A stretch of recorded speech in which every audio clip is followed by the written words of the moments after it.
Very proud. I am a transgender. நான் திருநங்கை தான். வைரல் ஆவங்கிறத நான் எதிர்பார்க்கல. இவ்வளவு ஒரு ட்ரெண்ட் பண்ணி விட்டுட்டாங்க. நான் வந்து இதை எக்ஸ்பெக்ட் பண்ணல. கண்டிப்பாலுமே நான் எக்ஸ்பெக்ட் பண்ணல. புது புது ஆட்கள் உள்ள வரும்போது எனக்கு அந்த பயம். ஊடகங்களாக இருக்கட்டும், திரையுலகத்துல இருந்து சான்ஸ் கொடுக்குறங்கிற மாதிரி வர்றவங்க கூட நினைச்சா கூட பயமா இருக்கு. திருநங்கைகள்னாவே இதுதான் சொல்லி நீங்க வச்சிருக்கிற அந்த இதை வந்து நாங்க உடைச்சி தனியா எங்களுக்கு பெண்மைக்கான ஒரு இது கொடுக்கணுங்கிறத நான் வந்து ரொம்ப ஆசைப்படுறேன். இன்னைக்கும் நாங்க இப்படிதான் சொல்லி ஒரு ஸ்டாம்ப் குத்திருக்கீங்க இல்லையா, அதை நான் வந்து ரொம்ப வன்மையா கண்டிக்கிறேன். நீங்க சொல்றீங்க நிறைய இடத்துல கிடைக்குது, உங்களுக்கு அதுல கொடுக்குறாங்க இதுல கொடுக்குறாங்க, அப்படி அந்த அளவுக்கு யாருக்கும் கொடுக்கல. ஓகே, படித்த திருநங்கைகளுக்கு அந்தந்த இடத்துல கிடைச்சிருது, படிக்காத திருநர் சமுதாயம் எங்க போய்வாங்க? எனக்கு 3ஆம் பாலினம் அப்படின்னு கொடுத்தனால என்னோட ஜெண்டர் வைஸ் அதில் எக்ஸ்ன்னு கொடுத்துட்றாங்க பாஸ்போர்ட்டில். அதனால என்னை மலேசியாவில் வந்து ஒரு 6 hours என்னை உட்கார வச்சுட்டாங்க இமிக்ரேஷன் ஆஃபீஸில். நீ பார்க்குறக்கு பொண்ணு மாதிரி இருக்க, உங்கள் ஊரில் உன்னை மேலில் கொடுக்கணும் இல்லை ஃபீமேலில் கொடுக்கணும், அது என்ன எக்ஸ்ன்னு கொடுத்துருக்காங்கன்னு சொல்லி நான் ரொம்ப சேமாக இருந்துச்சு. என்ன சொல்கிறதுன்னு என்னால் முடியாமல் நான் அந்த மாதிரி ஜெண்டர் வைஸ் நான் வந்து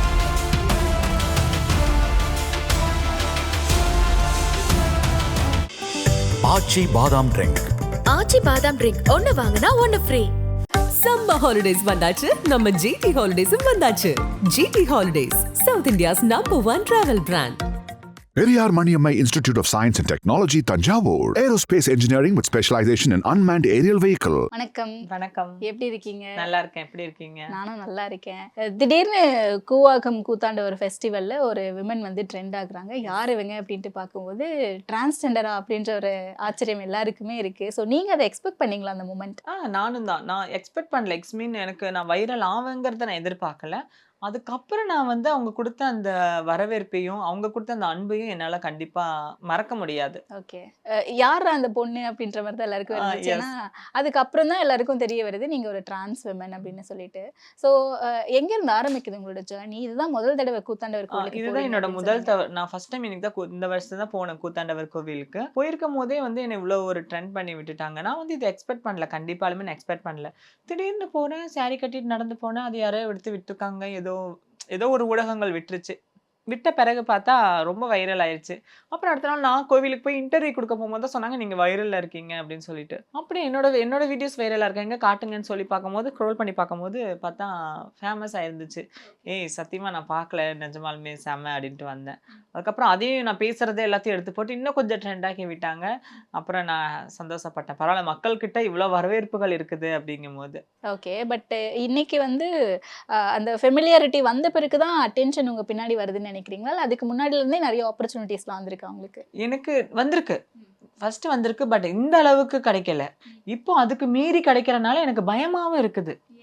புது புது ஆட்கள் உள்ள வரும்போது எனக்கு அந்த பயம். ஊடகங்களாக இருக்கட்டும், இல்லைன்னா திரையுலகத்துல இருந்து சான்ஸ் கொடுக்குறங்கிற மாதிரி வர்றவங்க கூட நினைச்சா கூட பயமா இருக்கு. எந்த தாட்ல அவங்க வராங்க ஆடிஷன் கால் தானா அப்படிங்கறது எனக்கு தெரியாம நிறைய வரும்போது எனக்கு பயமா இருக்கு. அதாவது ஊடக நண்பர்களுக்கும் சொல்றேன், நீங்க எங்கிட்ட இன்டர்வியூ எடுத்துட்டு உங்க நம்பர் வந்து மத்தவங்க கிட்ட தயவு செஞ்சு ஷேர் பண்ணாதீங்க அப்படின்னு சொல்லிட்டு. Okay okay. ஸோ எப்படி இந்த ப்ராசஸ் நடந்துச்சு? எப்படி மாறினீங்க நீங்க எந்த வயசுல? எஸ், அதான் சொல்றேன். நான் 16 வயசுல வீட்டை விட்டு வெளியேறிட்டேன்.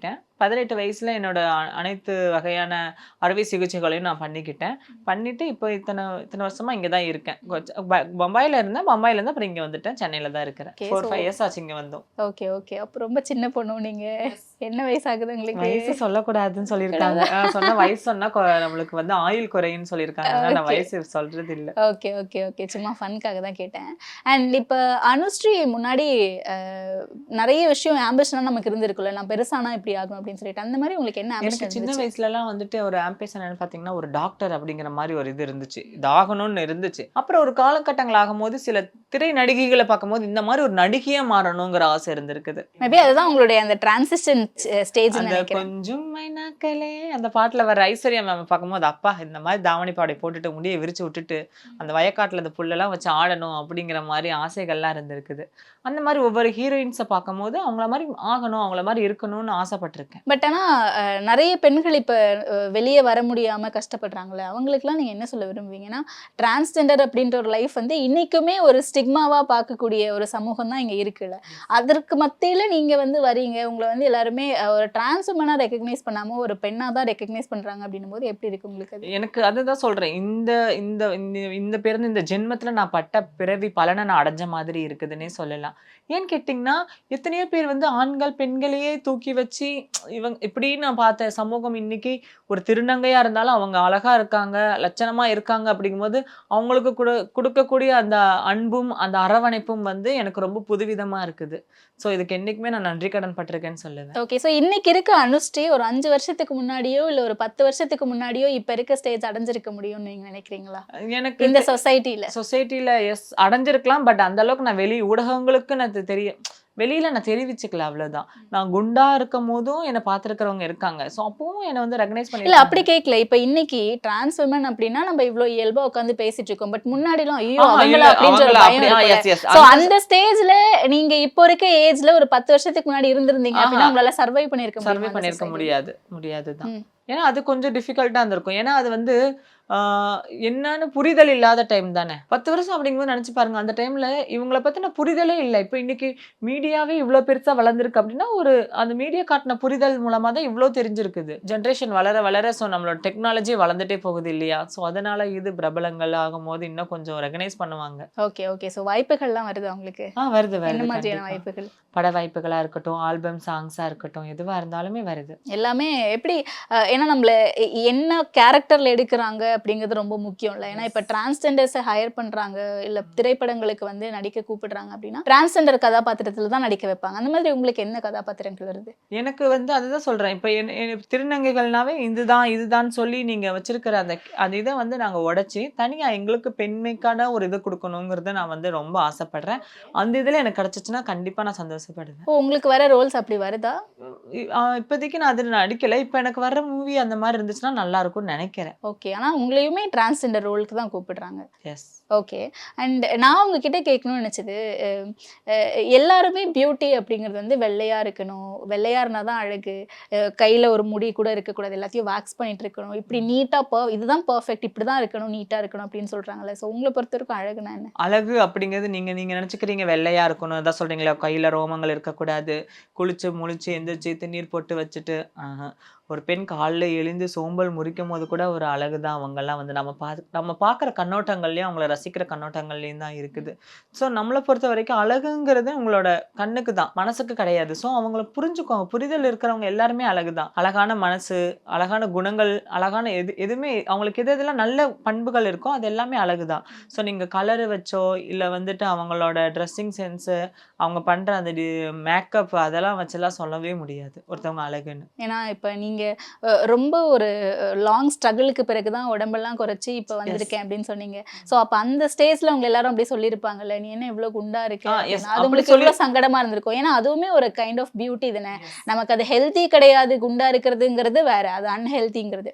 பட் அது இல்லாம இப்படிலாம் சொல்லும்போது உங்களுக்கு எப்படி இருக்கும்? எனக்கு என்னோட பாடி கம்ஃபர்டபுளா இல்லைங்கிறது எனக்கு ஃபர்ஸ்ட் ஆஃப் ஆல் வந்து, நான் ஒல்லியா இருக்கும் போது நல்லா இருந்துச்சு. குண்டா விழ வந்து எனக்கே வந்து கண்ணாடி முன்னாடி நிற்கும் போது இன்னும் ரொம்ப குண்டா இருக்கும், எந்திரிக்க முடியல, போக முடியல, எங்கே ஏதாவது ஹார்ட் அட்டாக் வந்து இது போயிடுவோமோ, நம்ம வேற இந்த உடம்பு தூக்கிக்கிட்டு முடியலையேன்னு சொல்லிட்டுலாம் நான் சிரிச்சு நானே கண்ணாடி முன்னாடி பேசிக்குவேன் அந்த மாதிரி. அப்படி இருக்கும் போது தான் நான் சஜஸ்ட் பண்ணி உடம்பு குறைச்சிக்கிட்டேன். அப்போ என்ன சொன்னாங்கன்னா குண்டு குண்டு குண்டுன்னு சொல்லி கிண்டல் பண்ணுவாங்க. ஏன்னா இன்னைக்கு நம்மளோட நாட்டில் பார்த்துட்டிங்கன்னா பாடி ஷேமிங் இருந்துட்டு தான் இருக்கு. குண்டா இருந்தா குண்டான்னு சொல்லுவாங்க, ஒல்லியா இருந்தா ஈக்குமார் குச்சின்னு சொல்லுவாங்க. என்னென்ன அடைமொழிகள் இல்லாமல் கிடையவே கிடையாது, அடைப்பெயர்கள் இன்னைக்கு இருந்துட்டு தான் இருக்குது. ஸோ வந்து என்ன கிண்டல் பண்ணிட்டு தான் இருந்தாங்க. பட் எனக்கு பிடிச்சிருந்துச்சு, இது பண்ணணும்னு நான் ஆசைப்பட்டனால நான் அதை பண்ணிக்கிட்டேன். ஓகே. ஸோ ஒல்லியாகிறதுக்கு நீங்க எல்லா ட்ரையும் பண்ணீங்க? நல்லா ட்ரை பண்ணி பார்த்துட்டேன். ஓகே. ஸோ அதுக்கப்புறமா இப்போ ஒல்லி ஆயிட்டீங்க அண்ட் நிறைய ஆப்பர்ச்சுனிட்டிஸ் வருது. இன்னும் எந்த இடத்துக்கு போகணும்னு நினைக்கிறீங்க நீங்க? அதான் சொல்றேன், எங்களோட திருநர்கள் சமுதாயம் எல்லா இடத்துலயும் கால் பதிச்சுட்டாங்க. எனக்கு ஒண்ணு தான், தமிழ் இண்டஸ்ட்ரியிலையும் நான் ஒரு பெரிய திரையுலகத்துல ஒரு கால் பதிக்கணும்னு ஆசைப்படுறேன். எல்லா இடத்துலயும் இருக்கிற மாதிரி நான் இருக்கணும் அப்படின்னு ஒரு இடத்துல தனியாக எனக்குன்னு ஒரு இடம் வைக்கணும்னு ஆசை. ஓகே.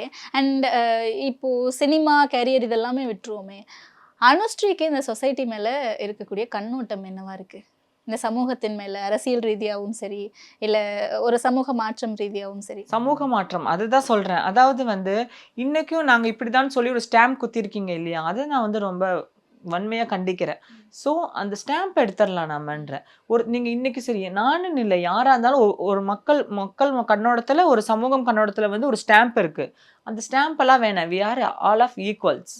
நம்ம எல்லாம் ஒன்று தான். ஸோ அந்த ஸ்டாம்ப்லாம் வேணாம்னு நினைக்கிறேன். ஸோ அது மாறணும். அதே மாதிரி காலம் மாறும்போது தான் இந்த சமுதாயம் கண்டிப்பாக மாறும். அதாவது வந்து சட்டங்கள் மாறணும். சட்டங்கள் மிக கடுமையாக இருந்துச்சுன்னா மக்கள் மாறுவாங்க. மக்கள் மாறும்போது எங்களோட இது எல்லாமே மாற ஆரம்பிச்சிடும். ஸோ முதல்ல சட்டம் மாற்றப்பட வேண்டும். ஓகே. ஆனா இன்னைக்குமே கடுமையான சட்டங்கள் இல்லை அப்படின்னு நான் நினைக்கிறேன். ஓகே. ஆனா நிறைய பேர் சொல்றாங்கல்ல, உங்களுக்கு நாங்க என்ன கொடுக்கல, எல்லாமே கொடுத்துட்டோம், வேலை வாய்ப்பு கொடுத்துட்டோம், நல்லா தான் படிக்கிறீங்க, உங்களுக்கான இடஒதுக்கீடும் இருக்கு ஒரு சில இடங்கள்ல, அப்புறம் இருந்தும் நீங்க ஏன் இன்னும் வந்து யாசகம் வாங்குறீங்க போயிட்டு, இன்னும் ஏன் வந்து ரோட்ல நிக்கிறீங்க அப்படின்ட்டு ரொம்ப இழிவுபடுத்துறவங்க தான் இருக்காங்க. பட் நிறைய பேருக்கு தெரிய மாட்டேங்குது, இன்னும் டிரான்ஸ்ஜெண்டருக்கான ப்ராப்பரான ஒரு பிளேஸ் இல்லை இங்க அப்படின்னு. அதுதான் சொல்றேன். என்ன இன்னும் எங்களுக்கான கரெக்டான இடஒதுக்கீடு, அதாவது இப்ப நல்லா கேட்டுக்கோங்க, இடஒதுக்கீடு எதுக்காக கேட்கறோம் அப்படின்னா, இப்ப நல்லா இப்போ ஒரு ரயில் பெட்டி எடுத்துட்டீங்க, அதுல மொத்தம் 3 கோச்சா பிரிக்கப்பட்டிருக்கு பார்த்திருக்கீங்க. ஸ்லீப்பர் ஒன்று இருக்குது, ஏசி கோச் ஒன்று இருக்கு, ஜென்ரல் டப்பா ஒன்று இருக்கு. அப்போ நம்ம எதுக்கு நம்ம டிக்கெட் நம்மளுக்குன்னு ஒரு இது அதில் பிரித்து வச்சுட்டாங்க. ஸோ உங்களுக்கான டிக்கெட் ஏதோ அந்த டிக்கெட்டில் தான் நம்ம பயணம் பண்ண முடியும் இல்லையா? அதே மாதிரி எங்களுக்கான ஒரு இடம் கொடுத்தீங்கன்னா அந்த இடத்துல எங்களுக்கு மட்டும்தான் நீங்கள் கொடுக்கணும். இப்போ அந்த டிக்கெட் எனக்கு இப்போ நாங்கள் அதில் ஏறி பயணம் செய்யாட்டி கூட அந்த இடம் காலியாக தான் இருக்க வேண்டும். அந்த இடம் காலியாக இருக்குங்கிறதுக்காக நீங்கள் ஒரு சீட்டை நீங்கள் வந்து எங்களுக்கு வந்து அதை ஃபில் பண்ணி தர்றது எங்களுக்கு விருப்பம் இல்லாத ஒன்று. ஸோ எங்களுக்கான அந்த இட ஒதுக்கீடை கொடுத்தீங்கன்னா அது எங்களுக்காக மட்டும் கொடு. இவங்க இதில் காலியாக இருக்குது, இந்த இதில் கொடுக்குறோம், அவங்க இதில் காலியாக இருக்கும், நாங்கள் அதில் கொடுக்குறோம், அப்படி மாற்றி விடுறது வேணான்னு சொல்லி தான் போராடிக்கிட்டு இருக்காங்க எங்களோட திருநர் சமுதாயம். போராடி ஜெயிச்சுட்டு வருவாங்க. இன்னும் நிறைய இடத்துல கால் பதிப்பாங்க. நீங்கள் சொல்கிறீங்க நிறைய இடத்துல கிடைக்குது, உங்களுக்கு அதில் கொடுக்குறாங்க, இதில் கொடுக்குறாங்க, அப்படி அந்த அளவுக்கு யாருக்கும் கொடுக்கல. ஓகே, படித்த திருநங்கைகளுக்கு அந்தந்த இடத்துல கிடைச்சிருது, படிக்காத திருநர் சமுதாயம் எங்கே போய்வாங்க அப்படிங்கிறது தான் எங்களோட கொஸ்டின். ஓகே. ஸோ கொஞ்சம் ஃப்ரீயாக பேசலாம்னு நினைக்கிறேன். இன்னைக்கு வந்து நீங்கள் ட்ரெண்ட் ஆயிட்டீங்க, நிறைய பேர் உங்களை பார்க்குறாங்க, நிறைய வாய்ப்புகள் வருது, அழகாக இருக்கீங்கன்னு சொல்கிறாங்க, நிறைய காம்ப்ளிமெண்ட்ஸ் வருது. பட் இன்னமும் இவ்வளோ காம்ப்ளிமெண்ட்ஸ் கிடைச்சும் இவ்வளோ ட்ரெண்ட் ஆகியும் நிறைய பேருக்கு என்ன தெரிஞ்சு எல்லாரும் என்ன இன்டர்வியூஸ் கேட்குறாங்க. நான் இன்டர்வியூஸ் கொடுத்துட்ருக்கேன், ஆனால் இன்றைக்குமே நான் இந்த விஷயத்துக்கு ஸ்ட்ரகிள் பண்ணிட்டு தான் இருக்கேன். அப்படின்னா என்ன ஸ்ட்ரகிள் சொல்லுவீங்க? அந்த ஃபார் மாதிரி எக்ஸாம்பிள் சிம்பிளாக ஒரு டாய்லெட் விஷயம் எடுத்துப்போமே, நம்ம ஒரு அவசரத்துக்கு போகணும் அப்படின்னா அங்கே மென் விமன் அப்படி தானே இருக்கும். ஸோ நமக்கு அந்த இடத்துல ஒரு கன்ஃபியூஷன் வரும்ல, அந்த மாதிரி கேட்குறேன். அந்த மாதிரிலாம் நான் நினச்சதே இல்லை. ஏன்னா நான் தான் முழு பெண்மையை அடைஞ்சிட்டேன். ஸோ நான் டேரக்டாக நான் உமன் இதில் போயிடுவேன். சில பேர்த்துக்கு அந்த மாற்றங்கள் இல்லை வரலாம் அப்படின்னு நினைக்கலாம். பட் எனக்கு அந்த இதில் இன்ட்ரெஸ்டிங் இல்லை. தனியாக பிரித்து உங்களுக்கு தனியாக ஒரு பாத்ரூம் கட்டித்தரேன், உங்களுக்கு தனியாக, அது எனக்கு பிடிக்கல. நான் பெண்மை உணர்ந்து வந்திருக்கேன், பெண்களோட பெண்களாகவே இருந்துட்டு போகிறேன்னு தான் எனக்கு ஒரு ஆசை. ஓகே. பட் ஆனால் இப்போ ஐடென்டிஃபை பண்ண முடியாத டிரான்ஸ்ஜெண்டர்ஸும் இருக்காங்க. ஈஸியாக பார்த்துடனே இவங்க டிரான்ஸ்ஜெண்டர்ஸ் ஐடென்டிஃபை பண்ண முடியறவங்களும் இருக்காங்களே. அப்போ அவங்க ஈஸியாக போக முடியாது, அப்போ அவங்க என்ன பண்ண முடியும்னு நினைக்கிறீங்க? ஸோ அது கொஞ்சம் டிஃபிகல்ட்டாக தான் இருக்கும்னு நினைக்கிறேன். எஸ், அந்த இதில் பார்க்கும்போது ஏன்னா அதில் ஏன்னா ஒரு சில பெண்கள் சைடு நம்ம யோசிக்க வேண்டியது, ஏன்னா அவங்களுக்கு பயம் வந்துடக்கூடாது இல்லையா? பெண்களுக்கு அன்செக்யூரா அவங்க யோசிக்க கூடாது ஒரு இல்லையா? டிரான்ஸ் விமன் வந்து விமன் டாய்லெட் யூஸ் பண்றாங்க அப்படின்னா அதுக்கு எத்தனை பெண்கள் ஃபர்ஸ்ட் அக்செப்ட் பண்ணுவாங்கன்னு தெரியாதுல்ல. எஸ், அதுதான் சொல்றேன். அவங்க அன்செக்யூரா அவங்க யூஸ் பண்ணலாம். ஐயோ என்னதான் இருந்தாலும் அவங்க வந்து ஒரு இந்த மாதிரி தானே டிரான்ஸ்ஜெண்டர் ஆச்சு அப்படிங்கிற மாதிரி அவங்க அன்செக்யூர் இன்னும் இருக்காங்க. ஆனா புரிதல் வந்துச்சுன்னா மாறுதல் ஏற்படும். அதுக்குன்னு வந்துட்டு தனியா இவங்களுக்குன்னு ஒரு பாத்ரூம் கட்டி வைக்கிறது, ஒரு அதாவது எங்களை ஒதுக்கப்படுற மாதிரி எனக்கு தோணுமோன்னு தோணுது. ஓகே, அது தேவையே இல்லைன்னு சொல்றீங்க, அந்த தேர்ட் ஜெண்டருக்கான ஒரு விஷயம். ஓகே, எல்லாருமே விமென்குள்ளேயே வந்துடணும். பட் அது பாசிபிள் நினைக்கிறீங்களா? பாசிபிள் இல்லை தான். ஏன்னா எல்லாருமே 3ஆம் பாலினம் வேணும் தான் சொல்லி ஆசைப்படும் போது இது அவங்களும் அதை தான் எதிர்பார்ப்பாங்க. 3ஆம் பாலினம் ஓகே தான், ஸ்டில் எல்லாத்துலேயுமே 3ஆம் பாலினம் வேணும். இப்போ எனக்கு நல்லா பார்த்துட்டிங்கன்னா பாஸ்போர்ட்டில் வந்து எனக்கு ரொம்ப இஷ்யூ ஆகுது. இப்போ எனக்கு 3ஆம் பாலினம் அப்படின்னு கொடுத்தனால என்னோட ஜெண்டர் வைஸ் அதில் எக்ஸ்ன்னு கொடுத்துட்றாங்க பாஸ்போர்ட்டில். ஓகே. அதனால என்னை மலேசியாவில் வந்து ஒரு 6 ஹவர்ஸ் என்னை உட்கார வச்சுட்டாங்க இமிக்ரேஷன் ஆஃபீஸில். எதுக்காக உங்களுக்கு எக்ஸ் போட்டிருக்காங்க? You look like and full, நீ பார்க்குறக்கு பொண்ணு மாதிரி இருக்க, உங்கள் ஊரில் உன்னை மேல்னு கொடுக்கணும் இல்லை ஃபீமேலில் கொடுக்கணும், அது என்ன எக்ஸ்ன்னு கொடுத்துருக்காங்கன்னு சொல்லி என்னை ரொம்ப கொஸ்டின் ரைஸ் பண்ணி கேட்டிருந்தாங்க.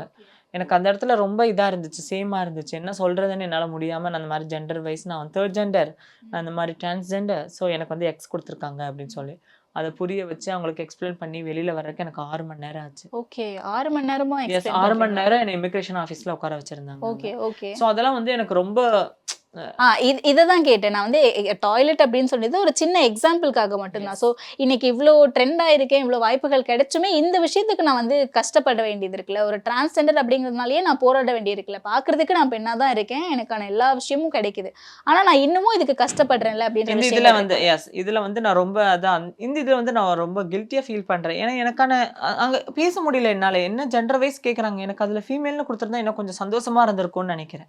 இதில் நீங்கள் கில்ட்டி ஆகிறதுக்கு ஒன்றும் ஒண்ணுமே இல்லையே, யார் அந்த இடத்துல எக்ஸ் போட்டாங்களோ அதை தானே மாறணும். நீங்க ஏன் கில்ட்டி ஆகுறீங்க? எனக்கு அந்த இடத்துல ரொம்ப கில்ட்டியா இருந்துச்சு. அந்த பாஸ்போர்ட்டோட ஆஃபீஸ்ல எனக்கு ரொம்ப இதாயோ இப்படி கேக்குறாங்க. கொஸ்டின் ரொம்ப ரைஸ் பண்ணாங்க. ஓகே என்ன ஒர்க் பண்றீங்க, எங்க போறீங்க, எதுக்காக வந்திருக்கீங்க, அதெல்லாம் கேட்கலாம். வயசு இப்படி இருக்கீங்க, ஏன் உங்க கவர்மெண்ட் எதுக்காக இது போட்டு கொடுத்துருக்குன்னு கேக்குறாங்க. ஓகே எக்ஸ் அப்படின்னு சொல்லிட்டு. ஓகே ஜெண்டரே இல்லாதது தானே எக்ஸ். புரியுது. அண்ட் இன்னொரு விஷயம், இன்னும் நிறைய இடங்கள்ல வந்து வேலை வாய்ப்புகளே கிடைக்க மாட்டேங்குது டிரான்ஸ்ஜெண்டருக்கு. ஆனா இவங்க வந்து தன்னுடைய செல்ஃப் கேருக்கே அதிகமா செலவிடுற மாதிரி தெரியுது. அப்ப இவங்களுக்கு இந்த காசு எங்க இருந்து வருது அப்படின்ற ஒரு கேள்வியை வைக்கிறது மட்டும் இல்லாம டிரான்ஸ்ஜெண்டரையே ஷேம் பண்ற மாதிரியான ஒரு விஷயங்களை சொல்லி தாக்குறாங்களே, அது எப்படி இருக்கும் உங்களுக்கு? அந்த மாதிரி ஏதாவது ஃபேஸ் பண்ணிருக்கீங்களா? ஜஸ்ட் நிறையவே கேள்விப்பட்டிருக்கேன். அதான் நீங்க வந்து யாசகம் கேட்கறதும் பாலியல் தொழில் செய்யறதும் தான் உங்களோட தொழிலாவே இருக்குன்னு அவங்க நினைச்சிட்டு இருக்காங்க. அப்படி இருக்கிறவங்க உங்களுக்கு எங்க இருந்து இந்த வருமானங்கள்லாம் வருது அப்படின்னு சொல்லி கேட்கறாங்க. வருமானமே வராது. அந்த அளவுக்கு எங்களுக்கு வந்து குழந்தைகளோ குட்டிகளோ யாருமே கிடையாது. எங்களை நாங்க கேர் பண்ணிக்கிறதுக்கு நாங்க செலவிடலாம் இல்லையா? இப்ப நீங்க ஒரு சாதாரண குடும்பத்தை எடுத்துக்கிட்டீங்கன்னா, இன்னைக்கு ஒரு கணவன் மனைவிகளுக்குள்ள ஒரு 15,000 சம்பளம் வாங்கினா அது அவங்களுக்கு குழந்தைகளுக்கு வீடு வாடகை, ஸ்கூல் ஃபீஸ் அப்படி இப்படின்னு செலவாயிரும். எங்களுக்கு யாருமே இல்லையே.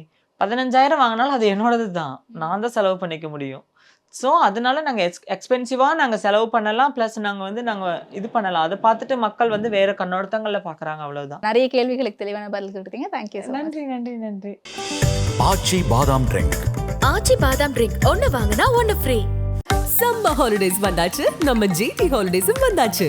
GT Holidays, South India's #1 travel brand.